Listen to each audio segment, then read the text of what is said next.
As we approach April 15th, some taxpayers may be filing later than usual, thinking perhaps that they're less likely to get audited that way. But that could be a big mistake. Joining me now for a Fox Business exclusive interview is John Hewitt. Hello, John. He's Liberty Tax Service founder and CEO. One hell of an entrepreneur. John, good to see you. Thanks for coming in. A lot of people think that, the longer I put it off, maybe if I send it in on April 15th, the day of April 15th, they'll be too busy and it'll be better for me. What do you say to them? It has no impact at all. In fact, audits happen a year and a half later. So it won't even happen until 2016. So it's a non-event. Wow. So could it be worse in any way if the later I file? Actually, with identity fraud, the sooner you file, the safer you are that someone else hasn't already filed and used your identity. So why is that now? Is it because whoever's first to file, using your Social Security number, your name, is the first one. So the fraudsters will wait and then put it in the later. So if you get yours in earlier, the fraudsters will have be less able to get your ID. The IRS only accepts one return per taxpayer. So you need to be the first to file. So the fraud typically happens earlier, and you have to, in order to avoid that, the easiest way to avoid it is to file sooner than later. Well, we have about 2 weeks before it's due. Is it too late now? Should you have filed before now?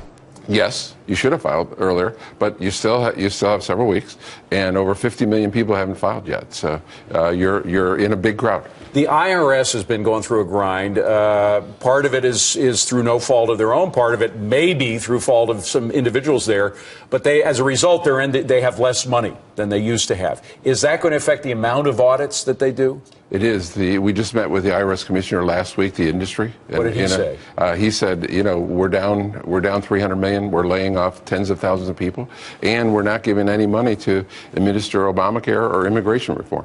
So we're in a tough spot, and I think it's caused an unprecedented cooperation between industry and the IRS. The IRS, we're working together to help avoid fraud and help taxpayers across the country. You mentioned Obamacare. How much of a bigger burden is that on our tax forms every year? It's huge. It's the biggest impact. It's a game changer. It's the biggest tax change in 26 years. So it affects 30% of the population, and they're going to have to file an extra form. And if they paid their Obamacare, they're going to get a credit. If they didn't pay, they're going to pay a penalty. And it's a complicated form.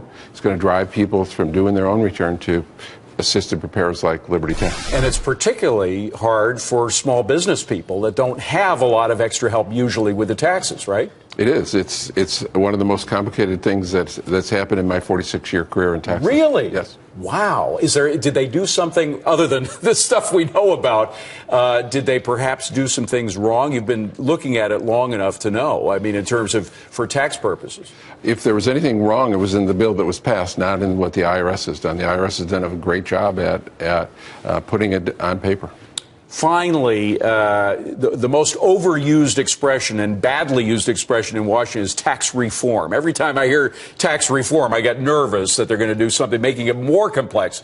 But yesterday we had Ted Cruz come out saying he's going to make that a centerpiece of his campaign to try to simplify the tax. Do you think we're going to get any tax simplification as a result of the next election?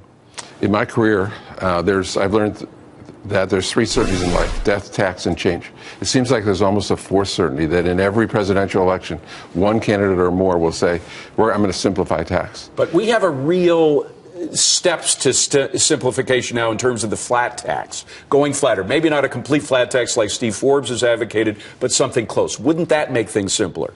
It would. The problem is this is the difficulty in getting something like that passed. Number one is Americans want fair and simple.